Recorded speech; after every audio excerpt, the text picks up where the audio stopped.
Hi guys, you see me somewhat unusual position today for a show. Thanks for tuning in. Cheers everybody.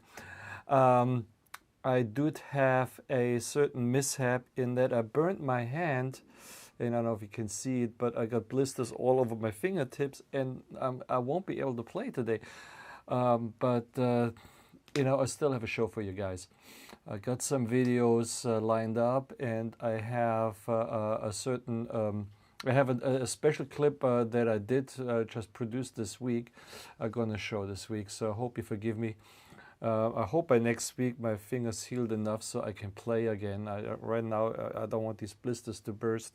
I just burned my hand on the grill, so my own bad. But yeah, it's one of these things, right? We go through them.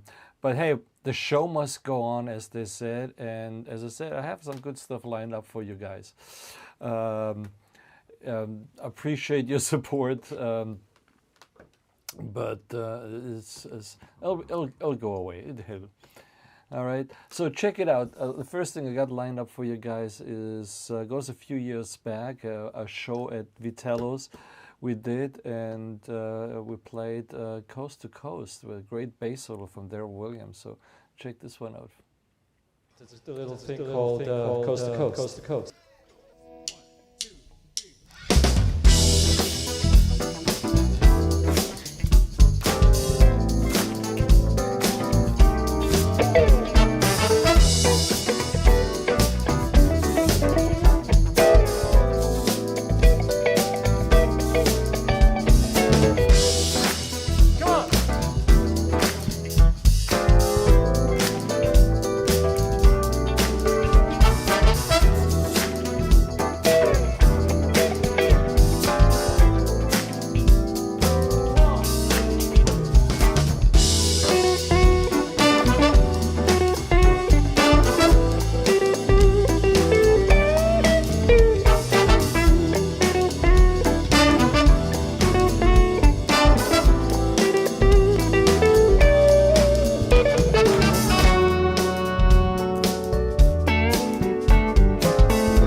On bass, ladies and gentlemen.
So I'm going to try playing this one more time.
So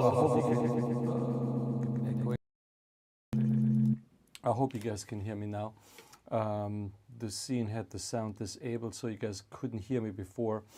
I was talking about We're Gonna Be Alright, and this was just a teaser. I'll play the song for you guys next week in full length.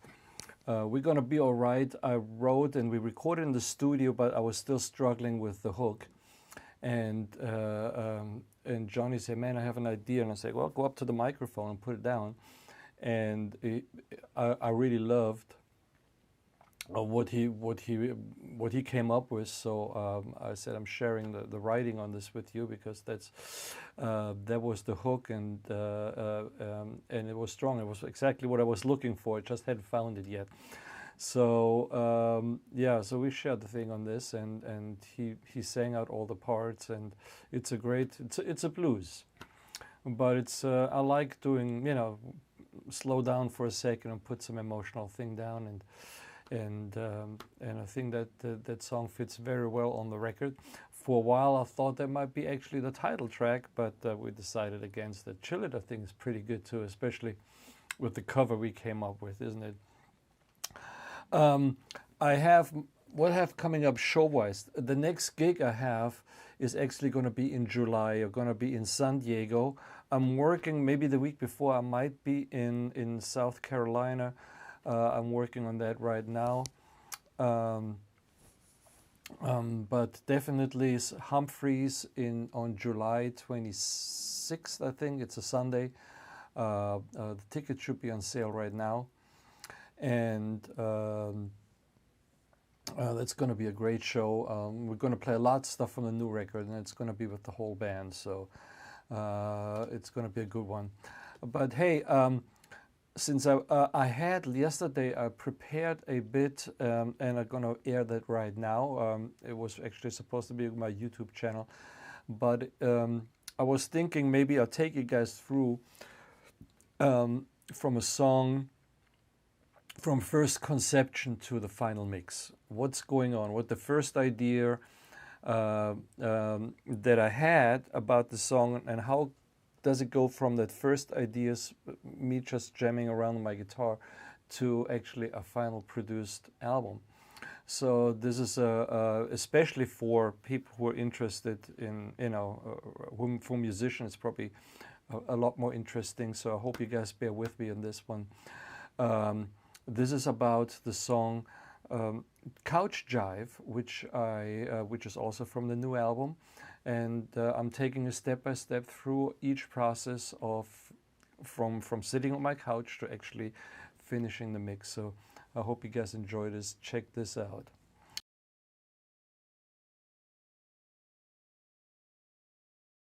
Hi guys, today I want to take you guys from the initial idea of a song to the finished mix, and I thought it might be an interesting process to see what I'm going through when I put a song together. I hope you will enjoy this.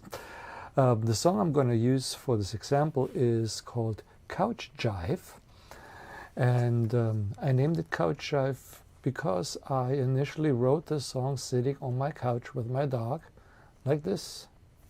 Just playing around with my guitar, and what I came up with was something like this.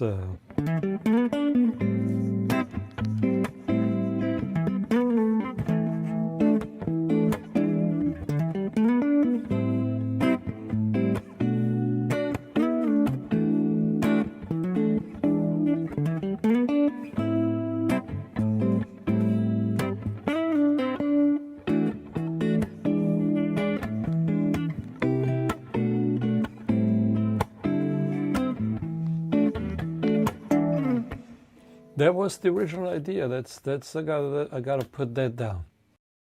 So I started working with that and basically put this down and then started playing a melody on top. This is my first work day on the song, so to speak. You see the rhythm guitar part here.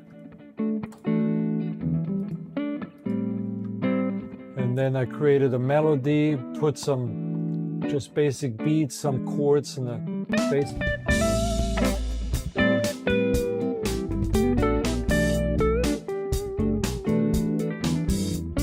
So the drums is just a dramatic drum loop that I have that I threw in.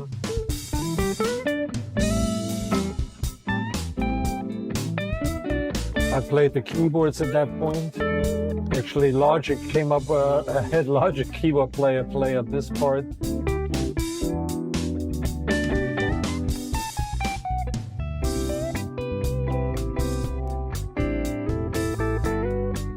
And I used the Logic bass player to follow my chords and come up with a quick bass line. I could program it in, but sometimes that's what these tools are helpful for.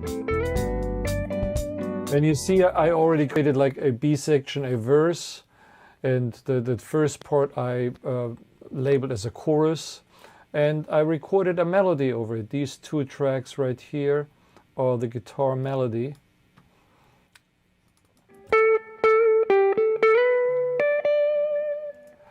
And at this point it's still a scratch melody, but at least I wanted to lay out the form. And the song is still very short, it's just 2 minutes long, so I need more parts. So let's look at the next iteration of the song. You also see that up here, I always right away put the chords on top. So when I go back and work on so many different songs, I worked on 14 songs for this album, I don't want to have to sit. You know, sometimes I work on a song and then I go work on something else and come back a month later. And I have to basically figure out what were the chords to this song. So by putting them up in the session, it kind of just speeds up the process for me. And then also finding the right, melody notes, if there's some chord changes and stuff like that. If I want to add a synth part, I know right where I'm at and what key I'm in and all that kind of stuff, without having to sit down and refigure it out. Because at this point, these songs are very, very new. They're really not in my head yet. So let's look at the next version of the song. This was the initial one. Next version would be version 2, I guess. Where are we here? Yeah. Oh yeah, so here, the next thing I did, apparently, if the label is correct, is added some keyboards. So my friend Johnny Britt came and played keyboard parts. So here you can see I had Johnny play like several keyboard parts, and then what I did is I cut it together. I also probably worked on the bass. I see that bass is no longer that Logic bass, so I probably converted and edited it to be more to my liking. Also that guitar track, these guitar tracks seem a little bit more refined. Let's see what we got at this point.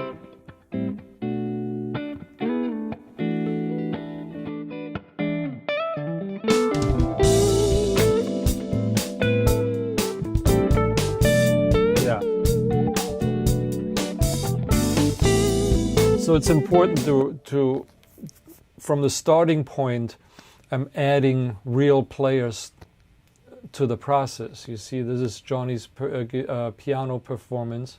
And also, I wrote a bridge, I see right here. So let's check this out real quick. It wasn't in the previous version.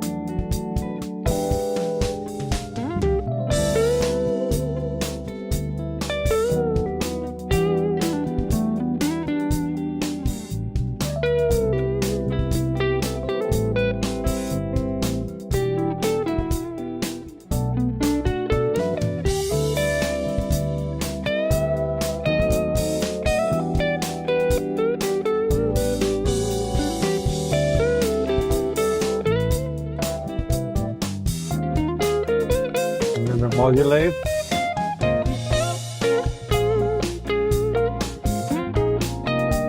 Yeah, and then we're basically ending up with a song that's a little short of 4 minutes. So we have at this point, a finished song compositionally, and the guitar track I realize is already pretty close to the final version. So I worked on the lead guitar early, and that is different than as opposed to how I used to work. I used to record the lead guitar last when everything else is in place. But since I'm using the Kemper, this little unit like here, I'm able to store the sound that I'm using for the song and recall it if I wanted to change something later. The reason I did not do this, record the lead guitar first, usually was because if you work with microphones and amps and preamps and you have to set it up, and even if the microphone is a little bit off, the sound is different than maybe what you recorded a month ago. So it's hard to record something and then just fix one little thing or change one little area without really matching the sound. It's a big deal. It can be done, but it's tedious. So with this, using the sound of my amp stored in the Kemper, I was able just to totally recall it, and I could just really go for it and try to really nail that melody right from the beginning, and then give it to the other players to play their parts around it. Because the whole key, if you don't go in the studio with a full band and record all at once and rehearse the thing and all that stuff, if you do one part at a time like I am, it is that you have to maybe redo a few parts so you create that interaction, that energy that happens when you play with other musicians. You need to react to their playing, and the way I do it is that if I start with my guitar, they can react to that, and then if they do something interesting, I can redo a part of my guitar and react to what they are doing. And so this is already a pretty solid version, even though we still have a programmed bass and the drums are not there. So let's look at what I did next. I think next I recorded the drums. Check it out. Yes, that's the trick. I need more. You're going to put more light for you here.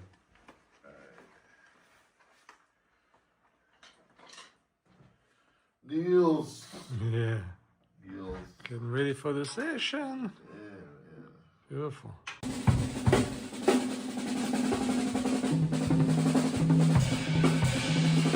So in this session, you see I recorded drums and bass. I went in the studio with Corey Mason, recorded the drums, and then had Aaron come and lay down the bass.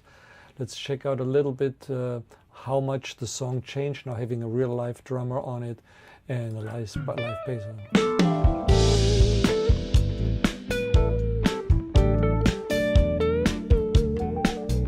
So these drums are way more in tune with where the song lays. And these are the bass parts. You see we kind of found I comped a few times. These are different takes. And we kind of practiced the verse a few times, and I think these are the final takes. One punch in there.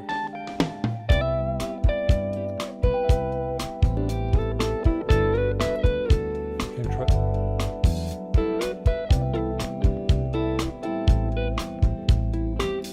They're all good takes. I'm just like usually picky and find the best ones. What do I like?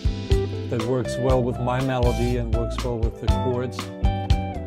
It's less about fixing mistakes, it's more about taste and finding the, for my taste, what is the best bass line, best notes, the best licks that I want to put in there. And I feel if I hear something that's really, like for instance, he plays this great fill, and I might make room for that. I might take my guitar out and let him have it. And that's that interaction that happens when you add, real players to it. So even on the drums, I added, I went back and forth between different takes where I felt, okay, this was the best take for the chorus, this was the best take for the verse, and put it together like this. I remember I wanted to take it off towards the end. See what they did.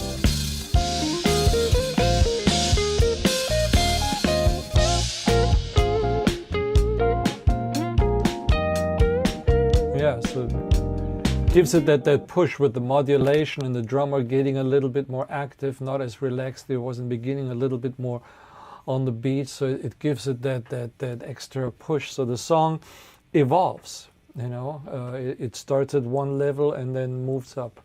That's how this song is constructed. Let's check out what we did next. All right, the next version of the song. I think I was working on the guitars. You see there's like a new rhythm guitar part.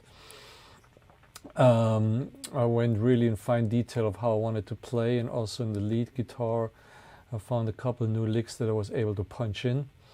And you see these two tracks. This one is muted, the grayed out one, and then the other one is I record with the two. Is basically this one is a dry guitar sound running through my Neve, just the amp sound through my Neve, and the other one has a couple little ambience and effects in it. And I do this in case I'm not happy later when I mix with the effects that are on it, if they're in the way, and I can go back to the dry sound and apply my own effects that are more suitable for how the song developed.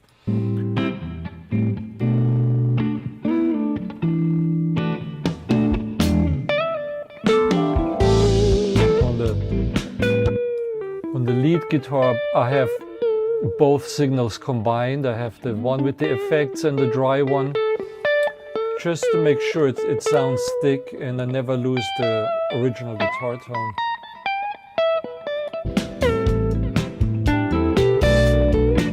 This is pretty much the final lead guitar that you hear on the record. So I'm getting close there. So we have our drums, our bass, we have a basic keyboard track, and we got the rhythm guitar and the lead guitar. Let's find out what's next. Let me see. There will be version 5. Percussion. Hey, check it out. Open up the percussion session. As you see, I'm building part by part into the full production. So moving on to version 5, here we did some percussion recording, as I see. Let me zoom in a little bit. Okay, so let's see what we got. I had Eric McCain come right here and record his percussion. Nice little toys.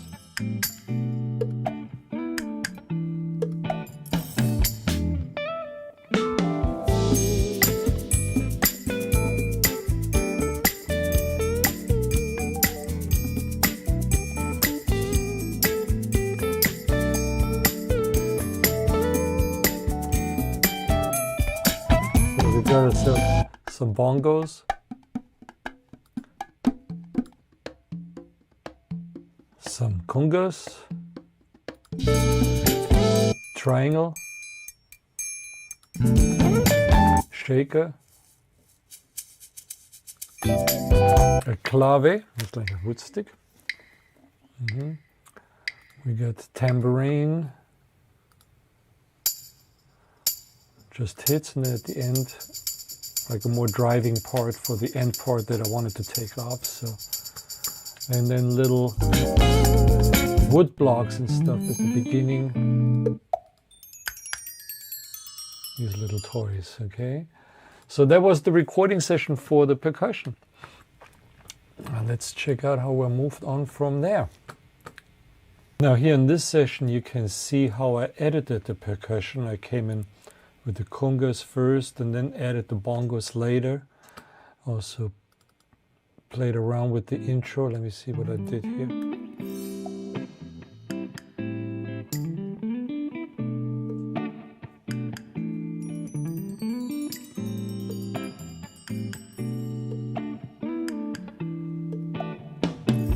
I placed the tambourine and clave together on every four.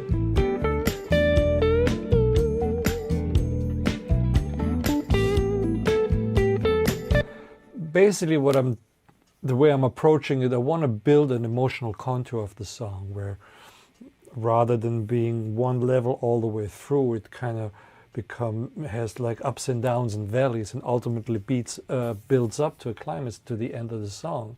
As we can see, this is a chorus, but it's a very relaxed one, where at the end, the last one, there's way more energy.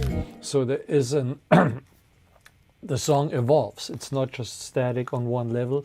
It keeps evolving, and I'm creating these highs and lows, these valleys and of excitement, of intensity, and kind of sculpting. You know, that's what I love about this production part. Anyway, so to really like, I feel myself like I throw a lot of stuff on there, and then I carve away and create a statue, which is the finished song.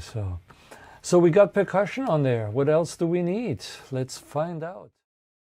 So next, I had Johnny come over and play some Moog fills, some organ, and I added a string line over here. Let's check that out. Let me just unmute some of these. You had a few different takes right here.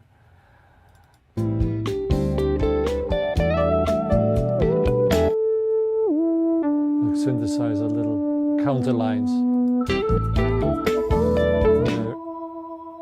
There's an organ part.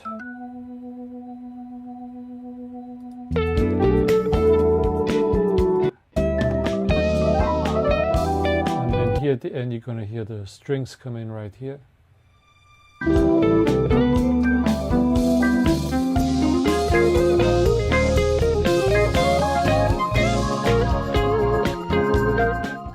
So here you can see how I edited and thinned out these Moog fills. I edited some myself, and I decided the organ should come in at the bridge.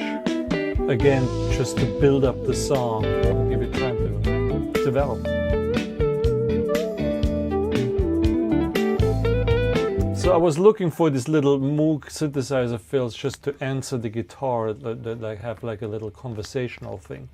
And yeah, organ comes in. See, there's more happening back here. Let's check this out real quick.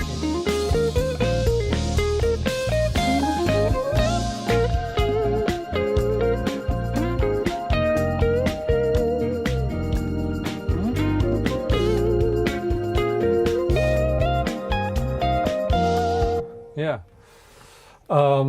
that sounds pretty close. Let me see, there's one more version, version 8, before I started mixing. So let me see what happened in version 8. So this is the 8th version. I give each time when I change something more or less significant on a production, I give it a new number. Just to have another backup in case I need to go back to an earlier version. Sometimes if I accidentally delete something, you forget something, you lose something that of the feel even, you know, and you don't know why. And so being able to go back to earlier versions I found important. Here is, I've just did a lot of cleanup and laid it out ready to be mixed. You can see I have these buzzes for my mix setup, so this is kind of like a pre-mix setup, so to speak. I got all the effects in here. I got my outputs assigned. Now these outputs right here, drums, percussion, bass, they're going into my mix stream, when I mix, I'm going out of, I don't mix totally in the box, I go out of Logic into a summing bus that adds a certain fatness that you find on big mixing consoles. And so I'm taking different, not each instrument, not all the, what we have, 60 tracks. I just sum it down to 8, like all the drums, all the percussion, the bass, the leads, the rhythm guitars, keyboards, synthesizers. Each goes into a stereo output and then comes back in here where it gets recombined, and it adds a certain harmonic distortion. It has a couple things in it, like imaging. It makes the mix sound a little wider, stereo enhancer, and I just love what this thing does. So I'll run it through there and see. This is a very clean, laid out session. You have all the rhythm guitars. There's a second rhythm guitar. I forgot to mention, when did I put that down? Yeah, there's another rhythm guitar I put in here. The lead guitar is there, Moogs, organ, the strings, the bass, drums, and down here the percussion. And that is then basically my mix setup. I'll open up a mix session next, and let's talk about that just briefly. And finally, here is my mix session. It's already mix 3, which was the final mix that we hear on the album. I also give them numbers when I mix it. I live with it for a day, check it out in the car, in the living room, different systems. And if I hear something I want to change, I make a new revision, mix 2. And then if I hear something else a day later, it might be mix 3, which was what this is. And you see I got all the parts that we saw before, and they have now automation added to it. I did some of that before already, but you see these yellow lines, their volume changes when something needs to be softer or louder. Let me see here, this blue line is an effect. Get a little echo throw on the guitar. All this stuff gets done. These are all the different tracks of each instrument. They come down in 8 in these 16 out channels into my summing bus. Here are all the effects. I didn't automate any effects, but they are there. And then I record it back down in here into this. This is going to be the final mix. So each of these tracks is basically represented in one channel. See, these is the bass channel. These are the plugins I have on the bass. These are the drums, the rhythm guitars, lead guitars, Rhodes synthesizers, blah, percussion. Each is grouped. These are effect sends, and these are basically plugins processing the sound, where there's the compressor, an equalizer, and such. I'm not going to go into each detail exactly how I mixed it, but this is basically the layout here, all my effect returns and the outputs, and that's, now we're at the final stage. This is the final product. Let's take it a listen. The song's called Couch Jive from my new album Chill It. So here is the final product. Check it out.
fade of the sound.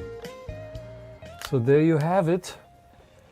This was taking you from the conception to the finished project. I hope you guys enjoyed it. The song's called Couch Jive, and it's on my new album, Chill It. Go over to nilsmusic.com, check it out, and if you like it, you can download yourself a copy, all right, of the album. So thanks for checking this out, and I'll talk to you later. Peace.